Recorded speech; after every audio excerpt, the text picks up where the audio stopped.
Gravity's dance, where darkness flies. Gravity's dance, where darkness flies. Gravity's dance, where darkness flies. Where darkness, where darkness, where darkness, where darkness, where darkness, where darkness.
Hi guys, welcome back to the channel. This week I'm back for a new video, and this time I have restricted on this hard techno style. So as usual, you can check here the different reference tracks that I've used for this one, and you can also get the project file in the link in the description. Thank you guys so much for your support. Don't forget to like, subscribe and comment, and here we go.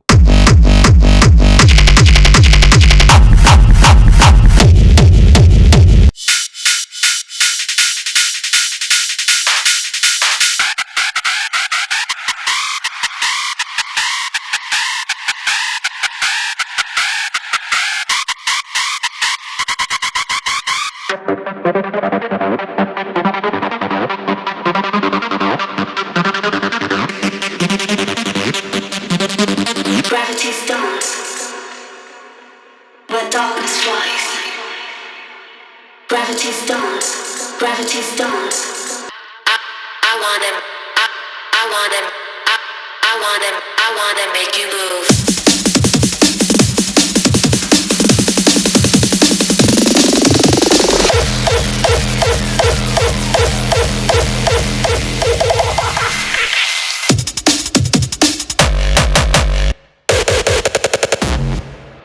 Okay, so we're going to check the kicks. So for this one I have 4 different kicks. Basically restricted use all kind of different genres, psy-bass kicks, hard techno kicks, raw kicks, hardcore kicks, whatever. It's just a matter of having some different kicks in your track and having some different variations. So I'm gonna start first with the main one, which is basically a reverse bass kick. As usual, I have lots of different effects on my group channel, so I'm gonna withdraw this and we're going to first dive into the punch. So for the punch, I have also some group processing just on my punch. I'm just gonna show you the different layers and then I'm gonna check the group processing. So of course, I'll always do like this. I have a main kick layer, which is basically like the low mids bass layer.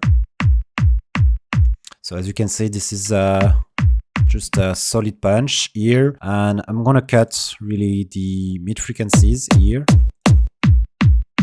because I'm gonna add it back with some other layers, and I didn't like the transient. So here I really just want something very solid and punchy, especially in the low end. Here it's more of a mid kick.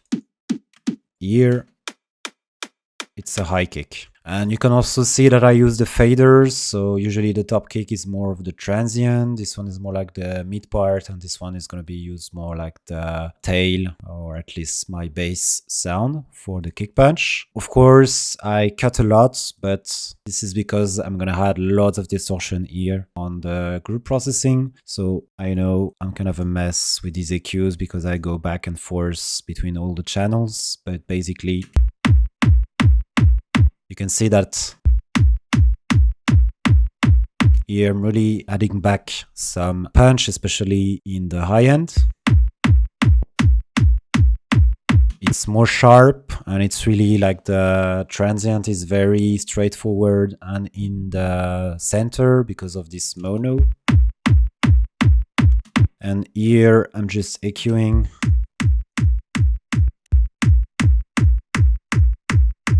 Here it's still lacking some mid-range, but this is because I'm gonna add it back here, and these EQs were actually added after. So maybe I will get back to this after. Just here I'm gonna show you the reverse bass.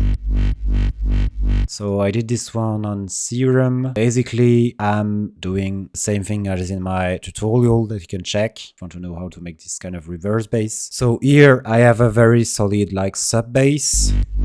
I'm actually automating the level here of the sub and the main oscillator here. So this is my main sound wave, but I'm also using here this to make some frequency modulation.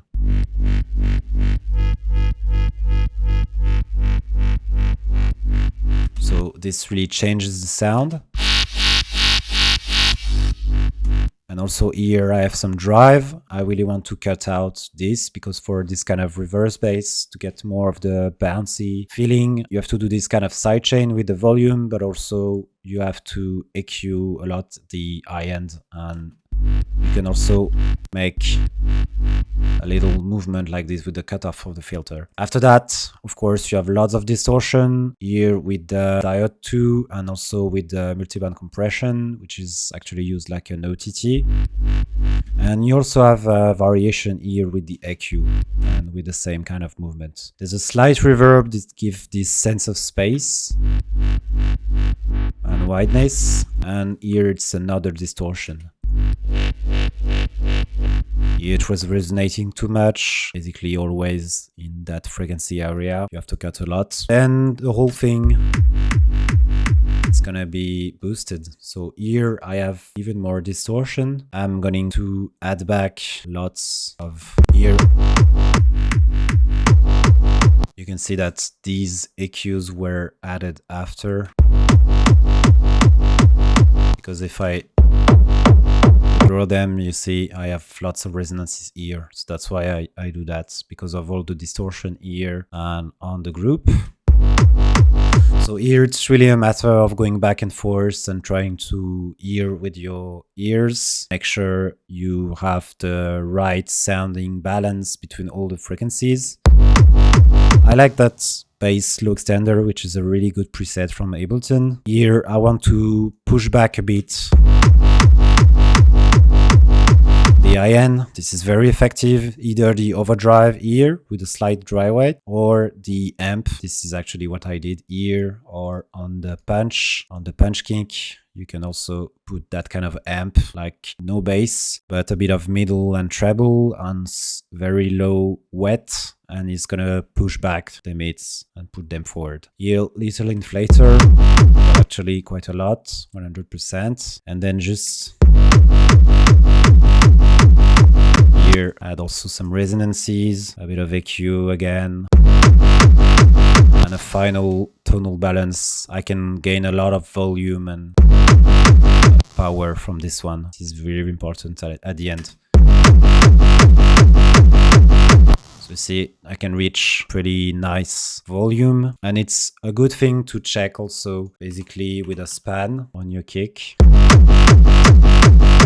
You can see here it's a bit too much, but when I'm going to record this to audio and then use it, you can see that this kick reverse bass was -5. So basically if I'm at -25 here, I will reach around -30 dB, and this is approximately what you want to reach for your master at the end. If you have a bit more than 30, then it's going to be too loud, or if you have less, it's going to be a bit mild as the sub. This is a good reference point for your master to know if you have enough bass or not. You can adjust this. So I then did another channel here with the reverse bass, but this one is just going to be just the filter that I open a little more if I want to do something like that. And then I have another variation. This one is a side bass, again in Serum, completely different sound, but again some OTT, which gives a lot of power, really boosting the high end, having dimension or reverb to get something wide. Then again, it's just, you can check my tutorial, but it's just a very sharp pluck bass sound. You can play also with the different algorithms here to combine two different sound waves. You can try different filters, you can try flanges if you want something crazy.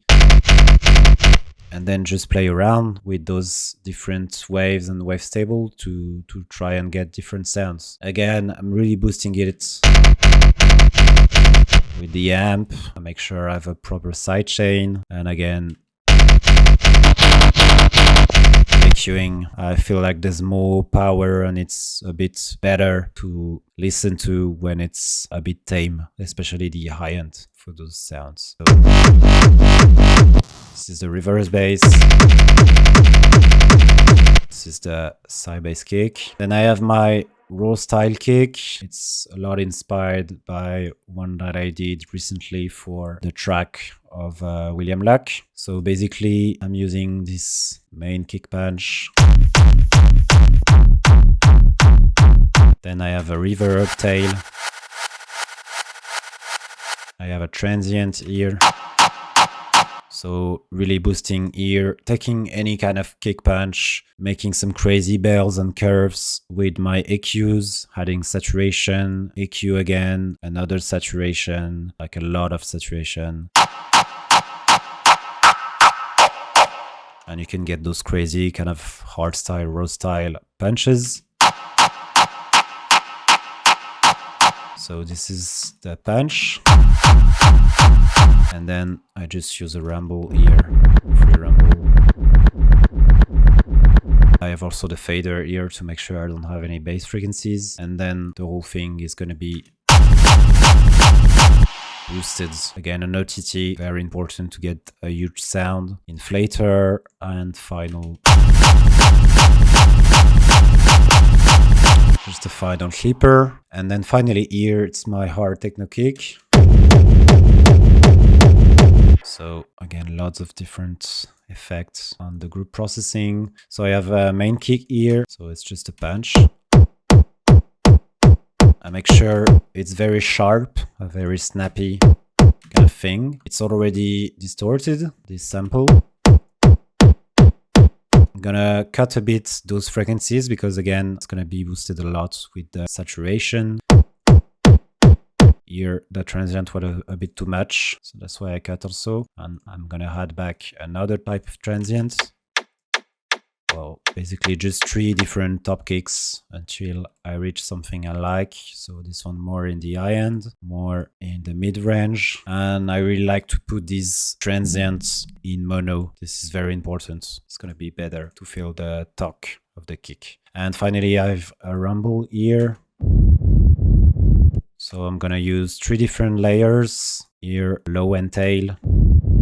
So I think it's an industrial tail that I've rendered to audio and played with the pitch to get something I liked it more. I make sure I cut a lot. Usually it's gonna boost this cut. It's gonna excite the frequencies, especially when I'm adding distortion after like this. And actually here, what's gonna compress a lot is this OTT with a lot of depth. Then a mid-range, just gives a little movement here in this part, and then just a kind of reverb tail on the whole thing together. You see, it just add a bit of movement, those two layers. It's very slight, but I kept it. And so the whole thing, here I have all the frequencies. It just lacked some compression and some power. So what I did here is adding basically lots of compression and distortion on the whole thing. So let me show you without all the effects. So I'm actually using just this rack, reverb rack, and here just two different decapitators. Here's more for the grain, so I have this one. There's actually no drive. Here's just to get the grain, the analog warmth from this decapitator, A mode, and this one here with just another mode. And it really adds, you feel it, this nasty distortion grain. Then adding lots of reverb. So this is a rack I use a lot from Under React, which is basically industrial perk rack, and it's just some reverb and some delay, and here I'm just tweaking the different parameters. I think I'm only keeping this reverb. Just adds a mild reverb. Then I'm compressing. Oh yeah, so here it's gonna boost back this. I like to put that on my group processing. It's gonna define a bit more the sub, and then I'm gonna compress.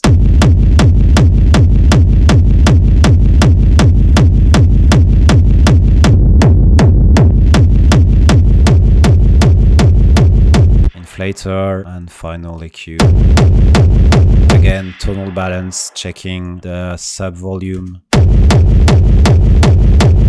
And I'm reaching here a decent peak level. So that's about it for these kicks. Here you can see that I'm actually adding back a bit more OTTs and compression. Sometimes it works. Like basically I saw some artists are just throwing down 6 OTTs sometimes on a channel. So I just tried it and sometimes it really works. But yeah, be careful because you can over compress a bit sometime. So yeah, just going back and forth with a different kick in the track, sometimes creating some variation, building intensity in the breakdown with those faster kicks. Also playing with the auto filter, of course, to make my low cuts and doing my intro and so on, and playing like this to bring slowly the bass. And I think, yeah, that's pretty much it for my kicks. So for the next part, I'm going to show you the drums. So I have a very few drums for this track. Not so much because I feel like for those very hard techno screechy sounds, usually you have the screech that takes all the space. So you don't want too much drums with it. It's also going to be more effective if you have just a big kick with one big element. So sometimes the drums are even used like only in the intro for some artists, but here this is what I did. So I have an open hat here. It's just a classic 909 like this. I'm going to show you without the group processing first. So here what I do for my drums, again, it's just choosing the right sample. Here, very classic 909 open hat, then playing around with the faders to have something sharp or compressing the way I want to hear it. So I'm distorting because I want something more heavy, more like hard techno-ish or industrial.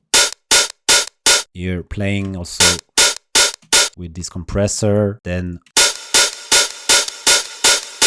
adding that room. I wanted to make it very big here. Then, of course,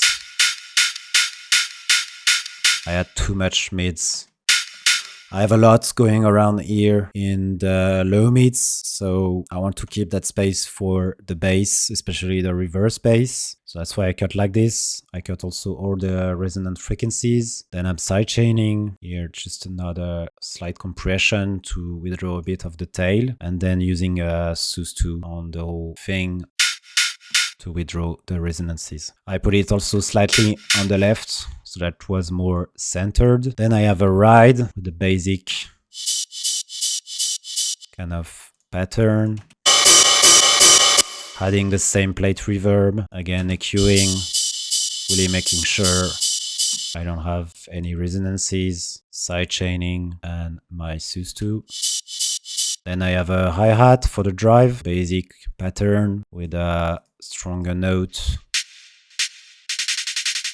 here on the offbeat, playing with the sample to get the sound right, the right start, to have the right transient. Here it was like a double transient, so I was thinking more the second one. Also playing here to get something a bit more like shaky.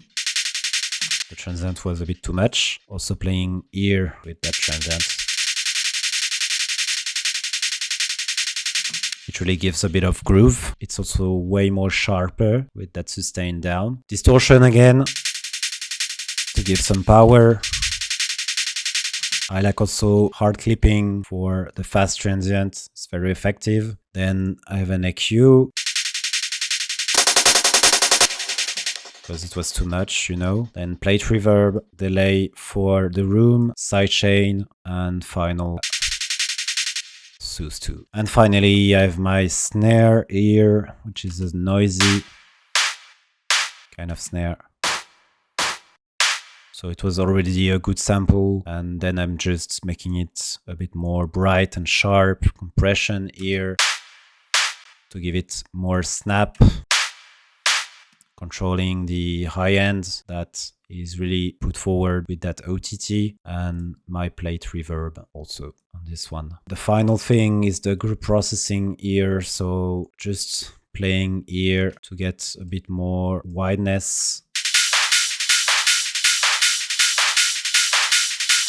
With this, I'm playing around with the different frequency ranges.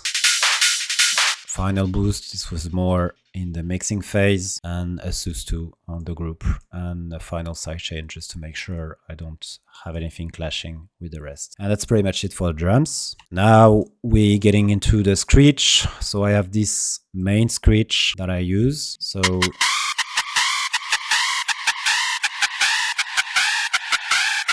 So here I'm going to create lots of different patterns, but still keeping the same sound on the whole track. So I noticed that it is using a lot of the Screeches, of course, but also lots of pitch envelope. So here I played with the pitch bend directly in Serum. Here I can show you. So I've put here the LFO3 with a ramp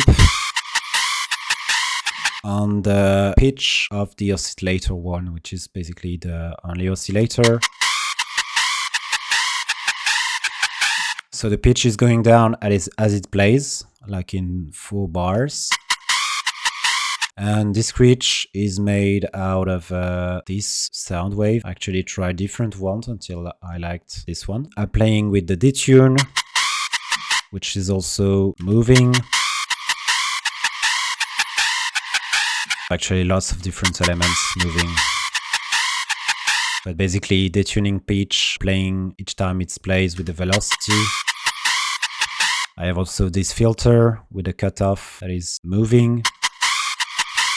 I have also the pitch here moving. So basically lots of different automation. So you can take your saw wave, making your detune, then you have a Screech sound, and then you can just automate any kind of parameter and playing around. You can play with the reverb like this. You can play with an EQ that's going up and down. You can play with the multi-band compression. You can add lots of wideness with the reverb, the dimension. Just, yeah, play around and have fun with all of those parameters.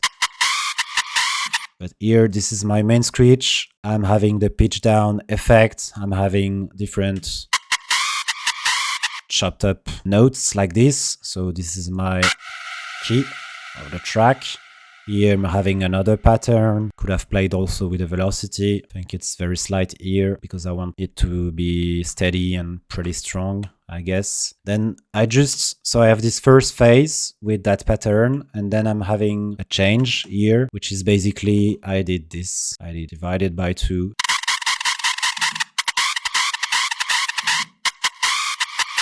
Could have done also this. Here I choose to do this. I have also a supporting Screech here just to have some of the notes that are enhanced.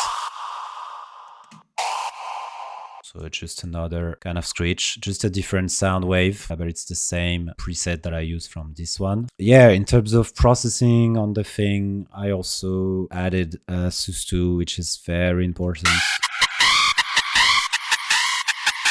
Put it a lot of depth. Cuts a lot of those resonances, and you have actually a lot because of the compression, distortion, multiband compression, and because it's a Screech, and basically it's lots of sound. Also using my ears, trying to understand where are the resonances and cutting them. I have also a clipper here to make sure I just cut a bit the transient. I was also playing with the width here. And I have also another kind of variation here. So just playing around with the same notes, but different chopped up notes. Also, I'm playing here with the harp at some point here. So this pattern.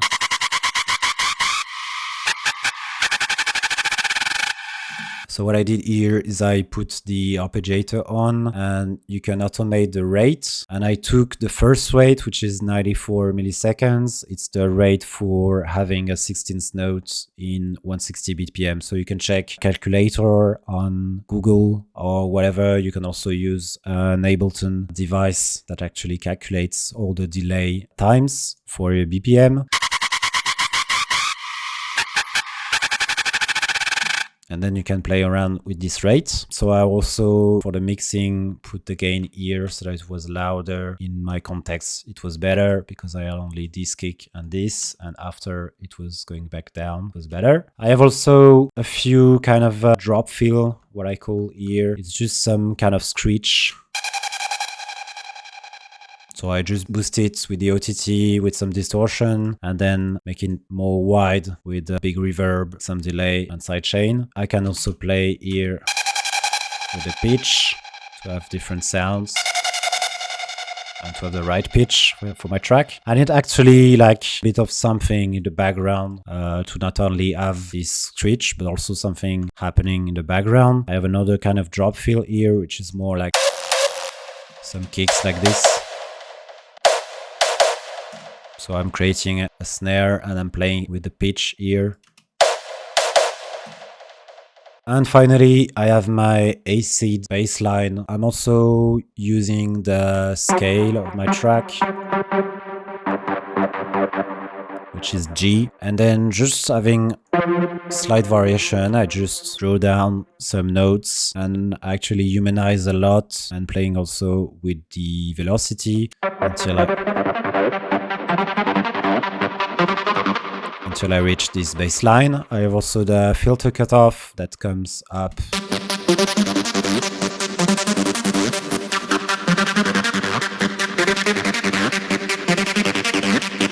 And of course, I have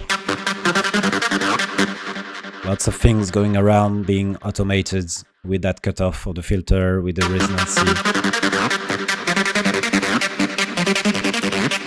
So you can deep dive into this preset and look how it's made. And of course, the whole thing is going to be boosted again.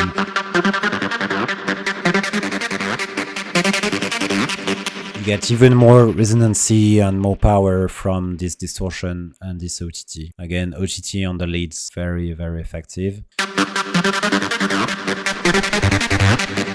So here, of course, I had too much lows, so I had to cut it. I have also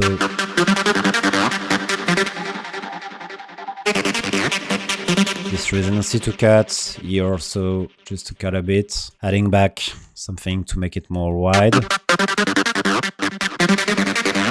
more lively, this is really important. Sidechain and auto filter, playing around with the auto filter and having a final sus2 in my chain. And that's pretty much it for my leads. And the final elements is just the vocals. So for the vocals, I'm actually using two different vocals. I have this main one. Where darkness flies, gravity's dance. Where darkness flies. So again, boosting ear with the OTT, cutting a lot. Where darkness flies, where darkness flies. Because I had lots of low end, adding a sus2 and a delay, EQing, and then playing around with that sample to make these patterns. I have also this one, which is the same.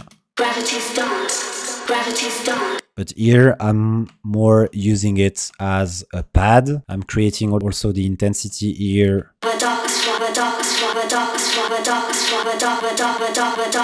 In the breakdown, I'm using it again here as a pad. I can also play here with the auto filter, and here just before the drop I just have another vocal that comes like this. I want him. I want him. I want him. I want him. I want him. Again, making it huge with some distortion, with the OTT, and with a big reverb. I want him.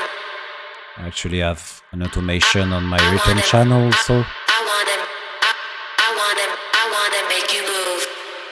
And yeah, that's pretty much it for this vocal. And finally, I have a lot of effects here. Basically, some snare rolls, some break loops.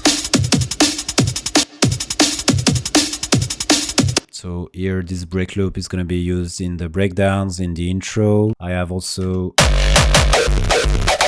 those pre-drop kicks. Here also, I have also these snare rolls. So all of these different effects are going to add up and create more intensity in the atmosphere. And I think Restricted uses lots of them. You can feel it in his breakdowns. There's lots of noise. Frequency spectrum is really full because of all of those different elements. So I have some sweep ups, some other pre-drop fills, some downers, some snare fills like this. Sweep downs, noise sweeps. So you can either make them or just stack some different elements, making sure it's coherent with your track. It's going to really make your breakdown more full and to bring up the intensity. You can also play with the written channels. So this is what I did here, for instance, and I also did it on the vocals as I show you just before. I'm also using here with the acid, making sure I have the resonancy and the cutoff that's going to be brought up for the drop. And I think that's pretty much it for this track, guys. So let me know what you think in the comments. Thank you very much for your support, and I see you in the next one. Ciao, guys.